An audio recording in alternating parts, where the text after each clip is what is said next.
thankful for what you do every day. It's great to be here back in Hawaii. You know, I've been here several times. I think I've been to just about every island. I lived in Asia for 10 years when I worked for the Procter & Gamble company. From 1991 to 1995, I lived in the Philippines. And from 1995 to 2001, I lived in Japan. And so whenever we would get together for holidays, usually we would fly, my parents and my wife's parents, to Hawaii. We would fly from Japan or the Philippines, and we'd have our holidays in Hawaii, and then we would go back our separate ways. So we've always had very fond memories of our time in Hawaii, and this will be no different other than I'm looking out the window at the beach and I've not been there yet. And from looking at my schedule, I don't think I'm going to get there. But anyway, it's great to be here. I thought I would talk for a few minutes about what we're trying to do in the VA, and then I would love to take any questions or comments that you have.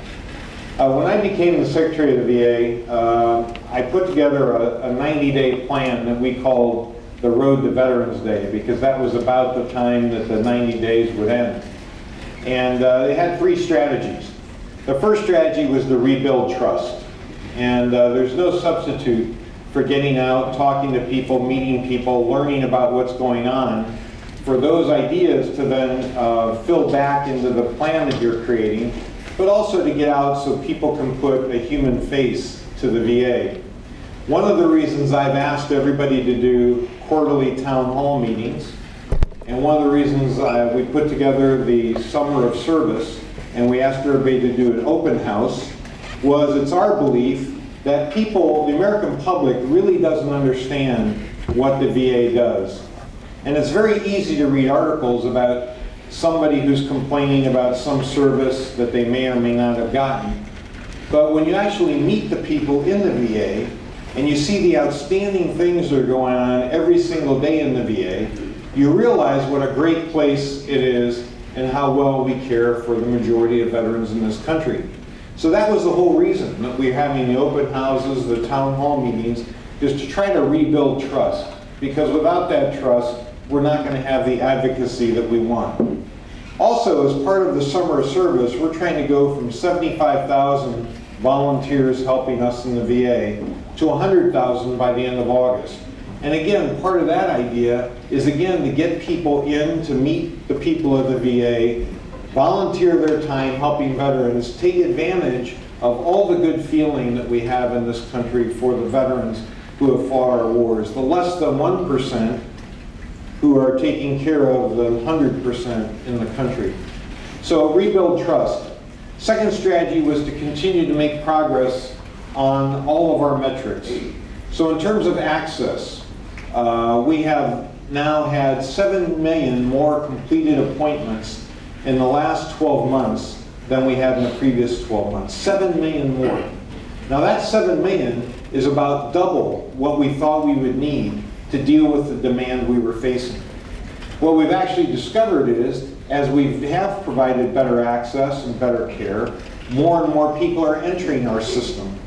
81% of veterans have alternate ways of getting their medical care, whether it's VA, Tri-Health, or some other private sector or some other way of getting their care. As we continue to improve our care, what veterans are deciding is to come and get their care from us. Because one of the reasons is not only our great care, but the fact that our co-pays and our reimbursements are so much better than the other ways. So we're going to continue to have to build capacity for these people coming into the system. So at any rate, 7 million more completed appointments. About 97% of our appointments on any given day are within 30 days of the desired date. 22% are outside in the community. So this idea that we're somehow against medical care in the community is wrong. We're for it. We've had 22% of our appointments in the community, and about 20% on a national basis are same-day appointments.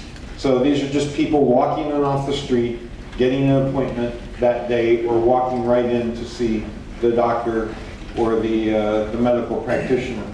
So access, we're making progress on.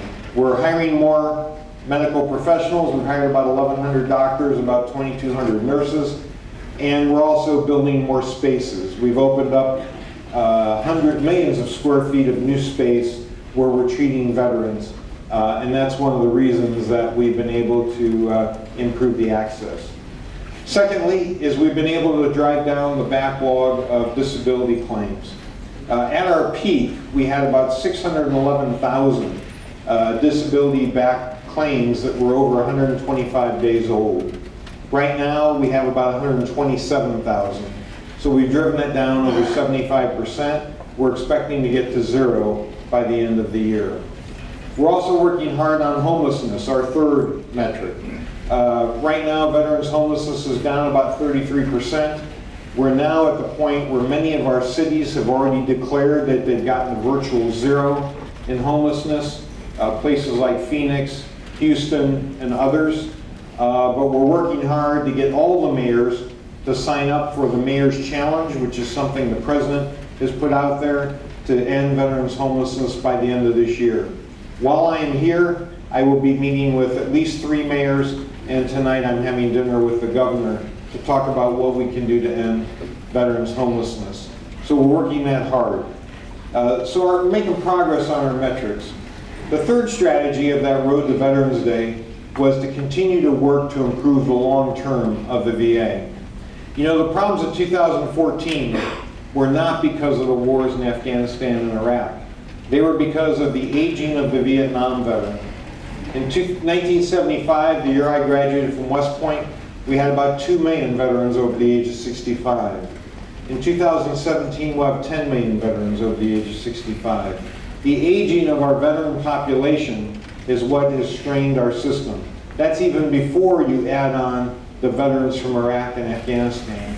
Now, there are other things that contributed too, whether it's the presumption of Agent Orange, whether it's the new science about post-traumatic stress and mental health, whether it's the fact that you're 10 times more likely to survive the battlefield today than you would have been during the Vietnam War. So all of this puts stress on the system. But what we've got to do is we've got to make sure we build a system for the future before the Afghanistan and Iraq veterans age and become more of a user of our system. So we've got to build that capability today, starting today, in order to be ready. And we're working hard on doing that. The other thing that was part of that long-term plan was something called the Blueprint for Excellence. If you're unfamiliar with this, you can find it online.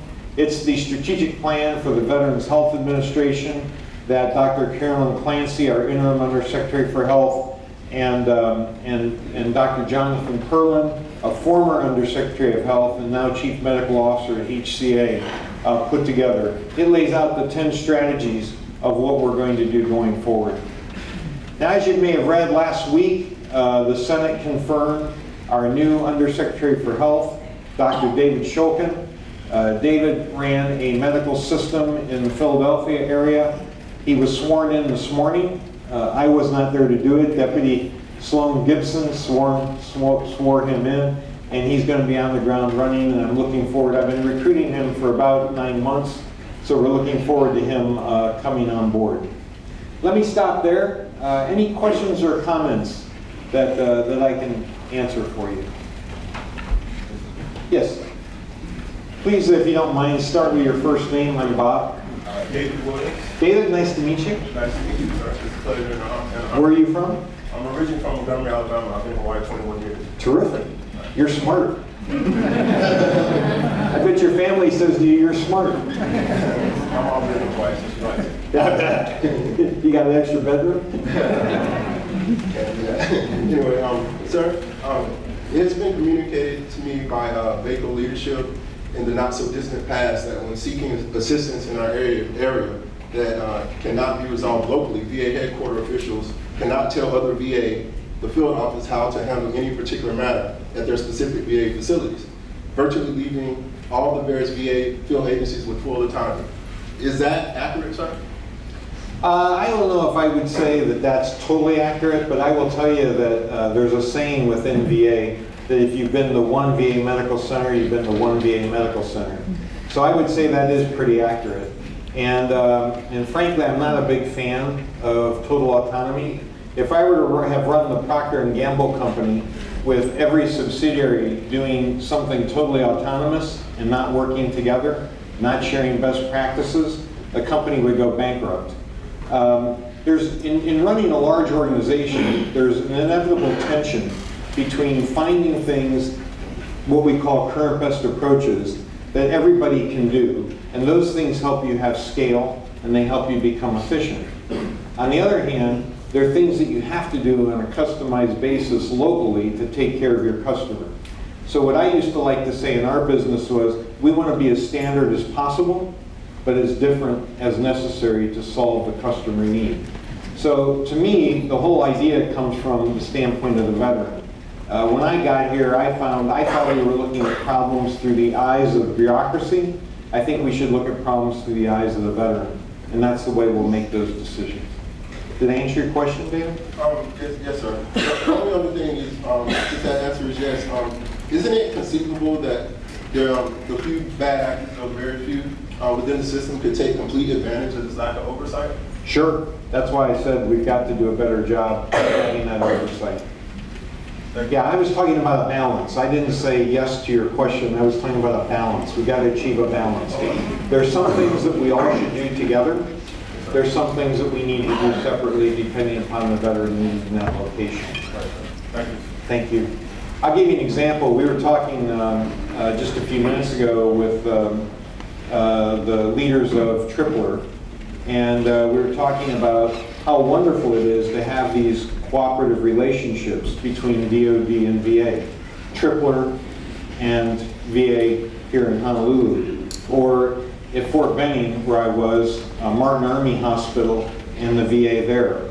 Or in San Antonio, we have a great multi-DoD VA facility. Those are all great relationships. Unfortunately, each one is different. We don't have any master template for those relationships.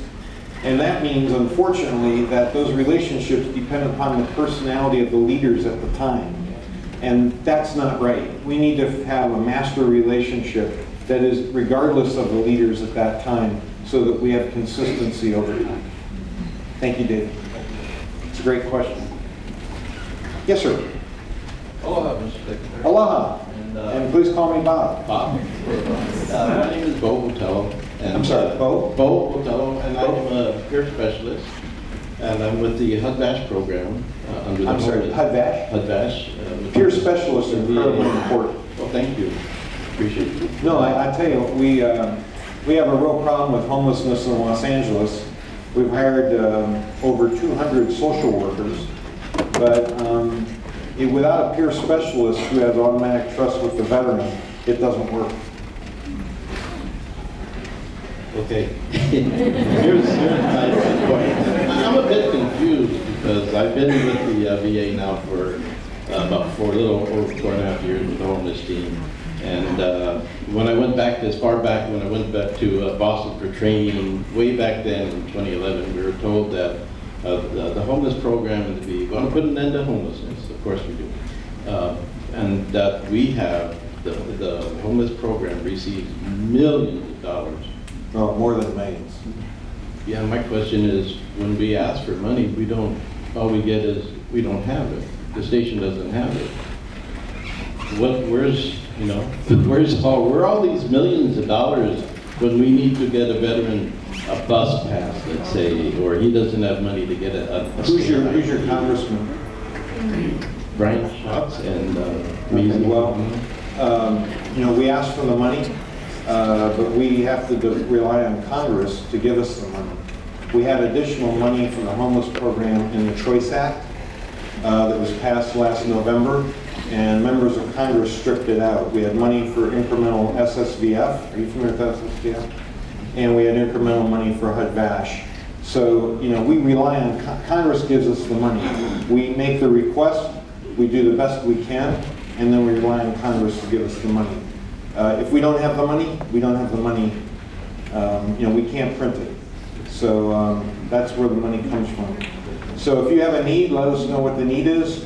We'll roll the need up and make sure Congress knows what we need. That's one of the reasons The Deputy Secretary testified last week, we have a $2.6 billion budget hole right now in 2014. That budget hole was created by more veterans coming into the system, 9 million more completed appointments, hepatitis C. We have a lot of veterans with hepatitis C. We're not going to turn them away. We need to treat them, and it's a very expensive treatment. So let us know what we need. We'll go back and we'll tell Congress what the requirements are, and hopefully they will meet our budget. And I have to tell you, in 2016 right now, we're at some risk. I gave a budget presentation, a number of them. I asked for $168.8 billion, and the House passed a budget based on sequestration, which is this ideology that the majority in the House has, and they cut our health care spending by 70,000 veterans. And they cut our construction budget for 2016 by 50%. And over half of our buildings are over 50 years old.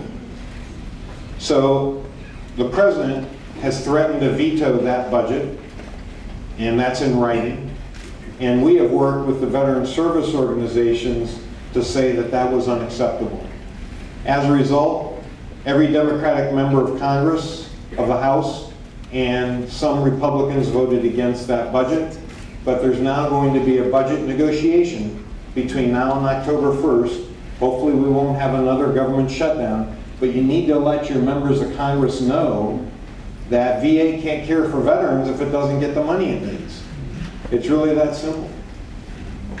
Thank you for your Okay, so what I'm hearing then is that we need to build a fire under our Congress people's ocolis. Thanks a lot,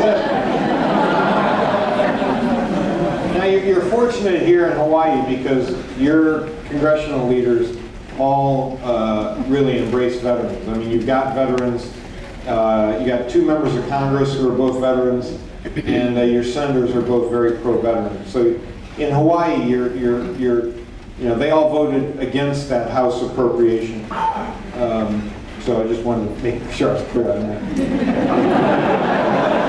I don't want to get in trouble, and I don't want to get anybody in trouble. Yeah. Well, at the same time as we're asking for more money, we've got to do all we can to make better use of our money, right? I mean, there's no question that we have a responsibility to make better use of the money that we have, and we're working hard to do that. The partnership with AAA is a great example of that. Why have redundant federal systems if you can work together and create one system? Yes, ma'am. I think a lot of that effort is being expended to hire a lot of new clinicians Yes. to handle the load. But the way that they come in, it seems like there's a lot of disparity between the ones that are already in the system and the ones that are senior and the new ones coming in, especially in pays. So Well, there is shouldn't, that- over time, there won't be that disparity. It is true that we raised the salary bands of doctors, clinicians by 20%, but over time, as time passes and pay increases happen, that disparity goes away. So that should be a short-term phenomenon only. It is true we've hired more doctors, nurses, clinicians. We need about 28,000 new people. We've hired, as I said, about 1,200 new doctors, about 2,400 new nurses. So we still have a long way to go. But as we do that, we need to look at everybody's pay and make sure it's competitive and get everybody up to that higher level. Well, as of now, it's not competitive for the people with more senior staffers who've been around. And a lot of times there's a ceiling which prevents them from going up. And I'm not quite sure how it works, but it seems like the new ones coming in at a much higher level. They may come in at an initially higher level, but given their less seniority, it might be a lower absolute number. But then over time, as everybody's pay is reviewed within the year, everybody works back up to that level. I think. Wayne, am I doing okay in trying to explain this? Is there something unique going on here? I guess Wayne's not with us. But that's the right answer. I mean, that's the answer. So if a year from now you have the same problem, you should go see Wayne. Or call me.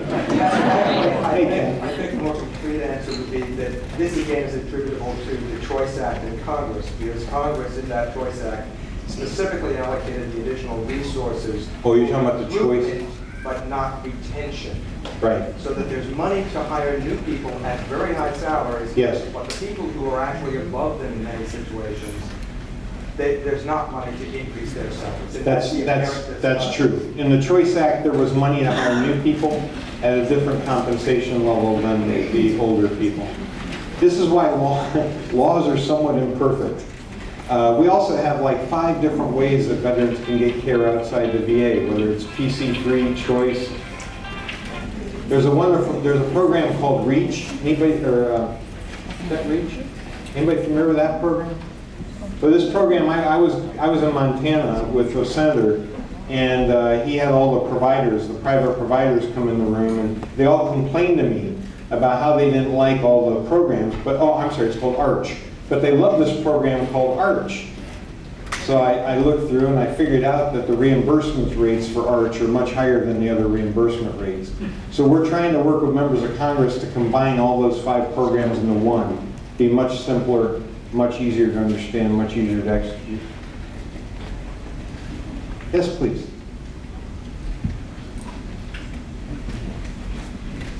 Good afternoon. Hi. Good afternoon, sir. My name is Michael Jackson, and please hold the applause. Michael Jackson. All right. So do you know where Michael Jackson was born? Yes, sir. Gary, Indiana. Do you know where I was born? Yes, sir. Do you think I can dance like Michael Jackson? Maybe if you fly before or something. Well, actually, when God came down and he was going to give out dancing ability, and Michael and I were in the same room, I kind of got caught behind the door, and I said, give mine to Michael. Well, good afternoon, sir. Thank you for allowing me. But my question is very simple. Very simple. Back in my college days, I was exposed to the Southwest the Southwest Airlines model, and you're probably familiar, and lots of folks here will talk about that. And in that study, it goes back to it has to be right from the HR. It has to be right. And we've heard the term, you have to make sure that you're on the right bus, or maybe you're in the wrong seat, or you're in the wrong seat when you're on the bus. If you could share with everyone here today a little bit of what the VA is doing to make sure that people are on the right bus. Yeah, that's a great question, Michael. Are you in HR? I go back there. You should be. And the transformation that we're currently underway, and I kind of skipped talking about this, so I'm glad Michael asked the question. It's called My VA. And the idea is, how do we create a VA that every veteran will be proud of, and that they will think of it as their very own? It's almost like your smartphone. You know, all of us have different. You don't want my smartphone, by the way, because I get calls from veterans every day. Actually, I like those calls, but everybody has their own apps, right? And they're all customized to you. We want veterans to think of VA in the same way, that we customize VA for them. There are 5 strategies. Strategy number 1 is improve the veteran experience. We really need to improve the veteran experience. We've had some disastrous examples of not caring for the veteran. We had a young man, a veteran, named Dorsey, walk into an Atlanta CBOC a couple of weeks ago, about a week ago, and basically the appointment scheduler didn't even look at them, and basically said they were taking no appointments and sent him away. That's unacceptable. We had a lady in Seattle who got a call. She was in the desk of the medical center. She got a call from a veteran in the parking lot. He said, I'm in the parking lot, but I'm disabled. I can't walk into the building. Can you get somebody to help me get to the building? And she said, I'm sorry, you'll have to call 911. Yeah, I mean, this is just unacceptable, right? It seems rather obvious to all of us, but for whatever reason, it wasn't obvious to those individuals. That's not the kind of customer service we want. So we've set up a team. We have a new customer experience officer. They have gone to Disney, Ritz-Carlton, Starbucks to learn how do they look at customer experience. What do we do to train our employees the way they may train theirs in customer experience? We also set up an external advisory board, and one of the people on that board is a guy named Fred Lee. He wrote a book, If Disney Ran Your Hospital. We also have on that board Joe Robles, who was the past CEO of USAA, who has great customer service.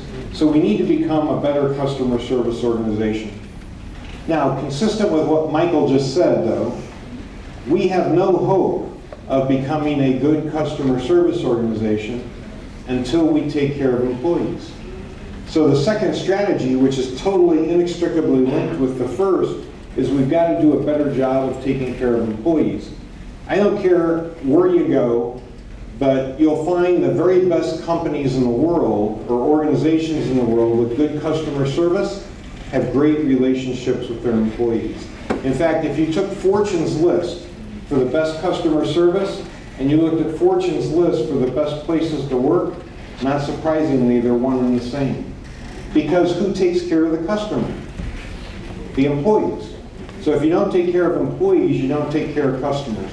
So one of the things, we got a new head of HR, her name is Gina Farrisee, and we have asked her to develop a plan, which is almost done now, for how do we better take care of employees so that they can better take care of customers.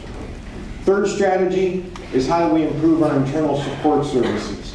This includes things like IT, HR, other support services for the organization.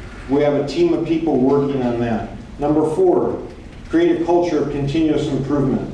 Our very best operations around the country are those where they've embraced Lean Six Sigma and they have a Lean Six Sigma mentality. So we're in the process of training people in Lean Six Sigma, making sure that those resources are available to every operation. Number 5, strategic partnerships. We have a lot of people in the American public who want to help us, people who want to give us money, people who want to give us resources. We have now opened up an office of strategic partnerships. We're going to take advantage of that goodwill and have those people help us.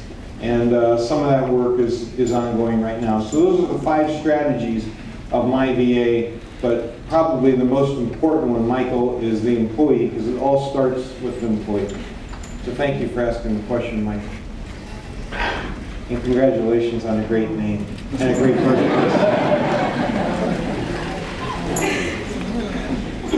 Okay, Bob, my name's Glenn Muramoto, and I went to the other military school in Colorado, so... Let me see. Coast Guard. Hey, do me a favor, Glenn. Yes, sir. Let us win a football game. We'll try. I'll put a bet on the next Air Force Army game if you want. My bathrobe against yours, you still have yours. Actually, I ran out of bathrobes. I ran out of bathrobes, cufflinks, a long time ago. Oh, well. For those of you who don't know, West Point has a tradition in Air Force Academy and Naval Academy of betting bathrobes and cufflinks on the football games. I think Army has lost the last dozen years to Navy. And stand up, you coward. 13 years. And we probably lost the Air Force as many times, so I ran out of bathrobes a long time ago. I run around with naked. That might fall in that category too, in mind. Okay, back to the serious question, though. Political reality says that your term is probably about 18 to 24 months left with this administration. I'm not betting on that. Okay. So let me ask you this question then. No, I mean, go ahead. The reason I said that is the point of view I am trying to portray is one that I am here for a lifetime, just like I was at the Procter & Gamble company. I was there for 33 years. And I'm going to do, and excuse me, I'm going to borrow part of the West Point cadet prayer, but I think Air Force Academy would sign up for it too. I'm going to do the harder right rather than the easier wrong. And I'm not looking at an end date. I'm here with all of you, and we're going to slog through this, and we're going to get it right. We're going to be the best organization in the government for customer service, and our veterans are going to love us. They already do. They're going to love us even more. Go ahead, Glenn. Okay, so in that vein then, you talked about the 90-day March to Veterans Day, which was last year. Yep. So what are can you give us a peek of the intent for your 12-month, 24-month, and 36-month goals? Well, that's all of this My VA plan of 5 strategies. And what we've done is we've mapped out those 5 strategies through the end of 2016 and through the end of 2017. 5 years from now, 10 years from now. And what I want to do is I want to embed those strategies so deeply in the organization that no matter who's in charge, they will continue. Because I know they're the dead right thing to do. No offense, but I don't know you're going to have another secretary who's run a global company. You know, so I want to make sure that we do the right thing, and then no matter who's in charge, there's enough inertia that it carries on. I'm going to do my darndest, if I'm not the one, to sell, and frankly, I don't need the job, but I'm going to do my darndest to make sure that whoever the presidential candidates are, and whoever the secretaries are, that they realize this is the right thing to do, and that they continue it. The other thing I'm doing is when because of my past relationships as a CEO of one of the largest companies in the country, I've been able to call on people to help us. Like I got Bob Iger at Disney to help train. I've gotten Arnie Sorensen at Ritz-Carlton. I've gotten Howard Schultz, a dear friend of mine at Starbucks, to help us. And what I want to do is they help us. I want to make sure we embed that capability in our organization. So as I've hired somebody from the private sector, I hired a guy, Tom Allen, who was at McDonald's for 30 years. He took McDonald's from the United States to Europe. He knows customer service. I hired him to be our Chief Veteran Experience Officer. Well, when I brought him in, I not only hired him, but I also put a VA person with him. So as Tom leaves, in case Tom has to leave, when I leave, or whenever that is, there'll be a VA person trained to do it going forward. So I think it was Michael. Where'd Michael go? I thought I got my question asked. Michael was quoting my good friend Jim Collins, right? You say get the right people on the bus, get them in the right seats on the bus. That's from Jim Collins' book, Built to Last or Good to Great. I don't remember which one. But I'm going to quote Jim Collins again. He's a dear friend of mine. When as a leader, you got to build a clock, not tell time. What I'm doing is I'm trying to build a clock. So I want this to be, something that goes on forever because it's the right thing to do. There's no reason, there's absolutely no reason we can't be the best customer service organization, not just in government, but in the private sector. There's no reason we can't. We got the best mission. Nobody else has a better mission in the world. Was my mission better selling toilet paper? We got great values. There's no better set of values. We do have a challenge in terms of infrastructure. It's old. We got to get the Congress to pony up the money. We do have a problem in terms of staffing because we don't have enough people, and we got to get Congress to pony up the money. But as long as we keep that mission out there, the members of Congress will have no choice but to pony up the money. And that's my job. Yes, ma'am. Did I answer your question? Glenn? Zoom, zoom, zoom. My name's Kevin. I had 2 questions. First of all, you talked about working with DOD, making partnerships with them. This is my 3rd VA office that I've worked at. Where were the other 2? St. Petersburg, Florida, Okay. St. Louis. And Okay. Been to St. Pete, not been to St. Louis yet. My husband's Coastie, so we get around a little. But speaking of Coasties, I wanted to know, are you working with them to try and build relationships to help us get the information we need from them? Because we've made pretty good strides. Like when we need Social Security records, we can get those really fast now within a week. For National Guard and Reserve, those used to be very difficult. Now there are better ways of pulling that. But those Coasties, if we can't ever get the records, they're not going to get granted. Yeah. And it's so hard. No, we talked about that today, Robin. In fact, I met with Ash Carter, the Secretary of Defense, last week, and that was one of the things that was on my list. He's totally committed to helping us, but let Karen know, and Karen will let John know, and Karen and John will both let me know what you need. We do need to get those records. If we don't get them in a timely way, we obviously can't provide timely benefits to our veterans. So please keep letting us know what you need, and we will work hard to get it. I just wish there weren't that fire in St. Louis. I don't recall what year that was, but my records, I think, got burned up in that as well. Fortunately, I had copies of my DD-214. a terrible thing. It burned up all those records. And then the second question or issue I wanted to bring up is maybe if we could simplify that process to get across to the veterans just in a very simple way. What do you need for us to grant your claim? What do you want? Did it happen in service? Do you have a problem now? Have you had that since service, or is it because of service? Like, just simplify those steps. Maybe put it bullets on our website, on our front of our forms. Yeah. I need to know. You say your knees hurt. Did you hurt it in service? Am I going to find it in your record? Right. Do you have something wrong right now? Is it because you're a paratrooper, or has it been Yeah. bugging you for the last 20 years? Yeah. Just simple for them. Okay, so imagine you're a veteran. Right now, we have over 100 1-800 numbers to call. Over 100. We have 14 different websites that require different usernames and different passwords. You know, and the names of these websites, E-Healthy Benefit. Who would have thought of that name? E-Benefits. And guess which one I'm working on right now? Veterans.gov. We don't own that website. Why don't we own veterans.gov? I mean, if you were a veteran, where's the first place you would go, right? Veterans.gov. Who owns that? Department of Labor. So I've got a meeting with Secretary of Labor, Tom Perez. He's here in Honolulu. We're going out together to the Arizona Memorial to lay a wreath, and I'm going to throw him off the boat if he doesn't do that. Here's my point, Robin. We look at all of these things, and we're experts. And so we think, oh, you know, this is easy. We'll just, you know, create this website. It's not easy. We got to start looking at things from the veteran standpoint. The veteran should have one number to call. And with that one number, they should be able to talk to a human being, not an automated machine, right? They should have one website to go to.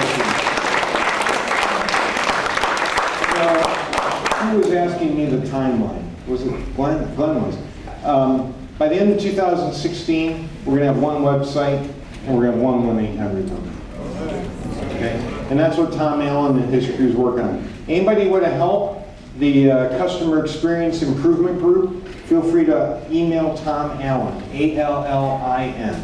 Thomas, A-L-L-I-N. Anybody wants to help the MyVA effort, you can join one of the improvement teams. Email Bob Snyder, Robert.Snyder, S-N-Y-D-E-R. Or if you're not sure and you want to help, email me, bob.mcdonald. This is really hard, bob.mcdonald@va.gov. Now, for those of you who are Marines, do we have any ex-Marines in the audience? Okay, Bob is B-O-B.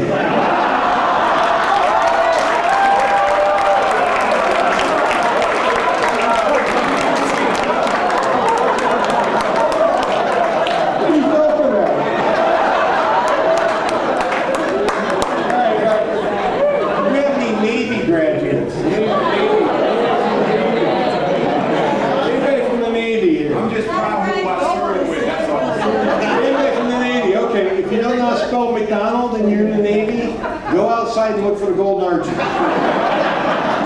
then write it down with Crayola. Sorry. I had to pick on my friends. Other questions, comments? Yes, ma'am.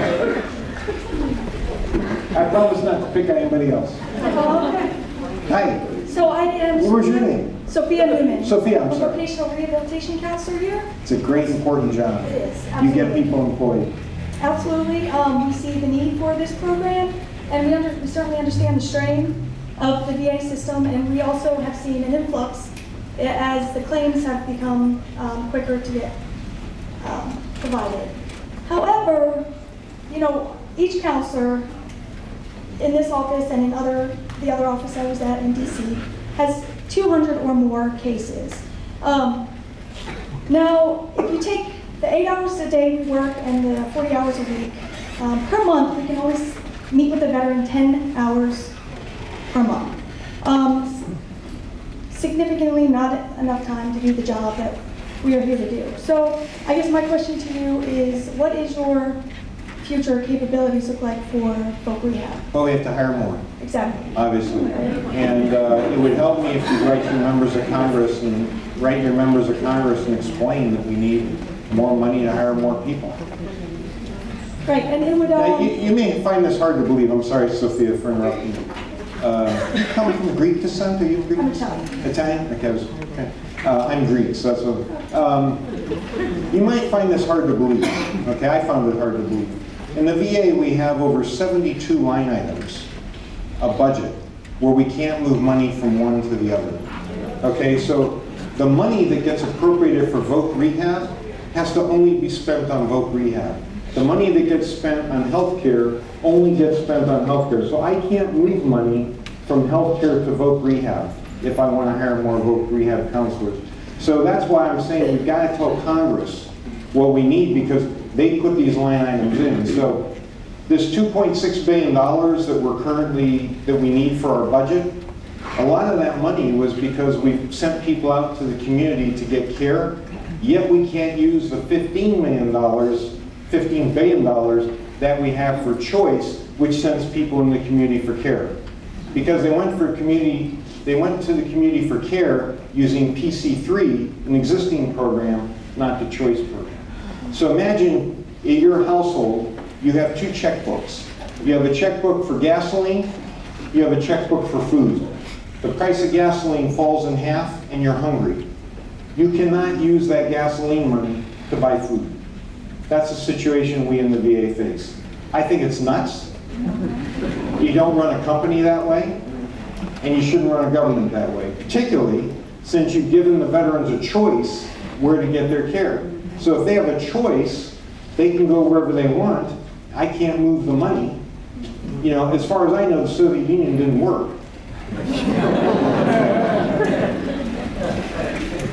So I'm with you. Help me. Thank you, Sophia. So we only have time for one more question. There's one back here. Oh, I've got to call on my Marine friend. We'll have two more questions.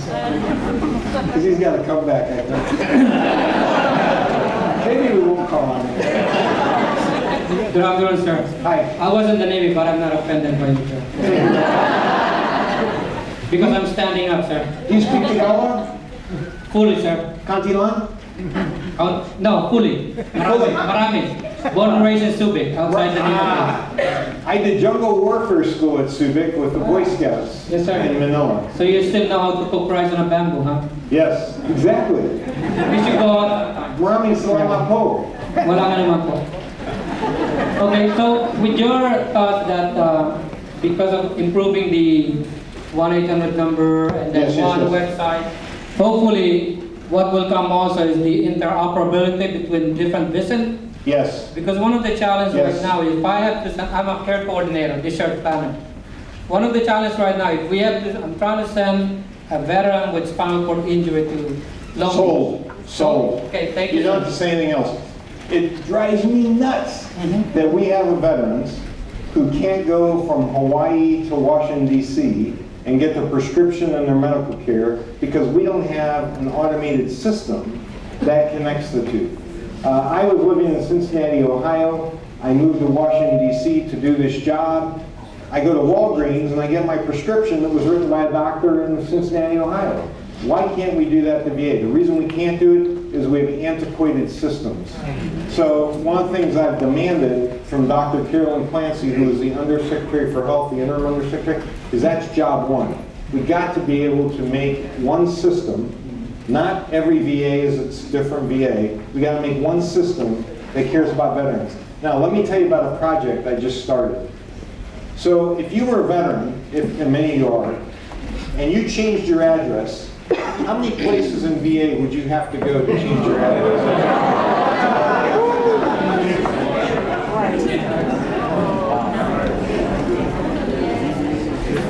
Is that absurd or what? And we wonder why veterans get upset? So we started a project where we're bringing everybody together. We're going to create one customer data backbone. This is part of Tom Allen's work. One customer data backbone. Every veteran is in it. And anybody who wants to input or get that data out goes to one data backbone. Right now we have 9. We have 9 lines of business. We have 9 different places you have to change your address. I'm with you 1,000%. Thank you, sir. And my other question is, as a discharge planner, the other challenge that we have is moving patients, the veterans, from acute care facility to a less acute care facility, subacute. Thank goodness for hospital at home and home-based primary care program and telehealth, we're able to move some of them. But the biggest issue we have is the CLC is not big enough to accommodate patients who need to be moved from acute setting to subacute. Is there any plan at all to improve our facility or add our own facility? Sir? Yeah, we went through several plans today with Wayne about how we expand our space. I don't know that we talked about the community living center, but certainly there are lots of expansion plans that are in the works. Lots of emergency leases and other things. We know we're constrained and we've got to expand our space. So I appreciate the input. Semper Fi. My name is Mr. Donna. Question is, if you've been all over the world, right, and you've seen the locations in the VAs, and you notice the VA in Honolulu is very different from any other VA. You always get called unique.